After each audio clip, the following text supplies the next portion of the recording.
Howdy and welcome to today's serving of Daily Bread. Every Friday I will be continuing the narrative about the events after the resurrection and the 50-day period leading up to the day of Pentecost. Today we'll focus on restoration, and you can read about it in John 21:15 through 19.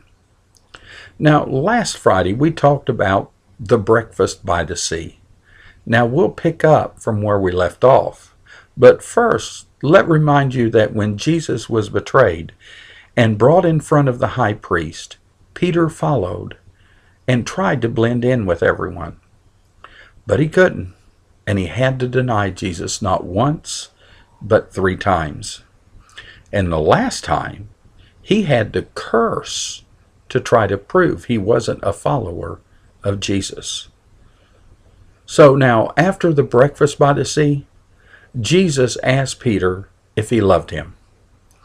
Peter replied, "Yes, Lord, I love you." Jesus told him to feed his lambs. Jesus then asked Peter a second time if he loved him. Peter again replies, "Yes, Lord, I love you." Jesus then instructed Peter to tend his sheep. Now Jesus asked Peter a third time if he loved him. Now you know that Peter had to be distraught, and thoughts of denying Jesus 3 times had to go through his head. But Peter come up with an answer we all need to learn. Peter said, "Lord, you know all things, and you know that I love you." At this, Jesus told him to feed his sheep. Yes, Jesus does know all things. He knows if we truly love him, and Jesus will give us the same opportunity he gave to Peter. Peter denied 3 times and affirmed his love 3 times. Jesus is in the restoration business.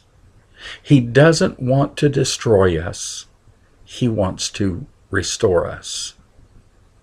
Now we are told in John 20:30 through 31 that Jesus did many other signs in the presence of his disciples that are not recorded in the scriptures, but the ones recorded are there to help us believe. Many people will choose not to believe, but I know the truth. You see, if you are born again, you and I have an experience. Now, people with an argument are no match for people with an experience. If you don't know Jesus, experience him today. Message me, and I'll do my best to help you experience Jesus.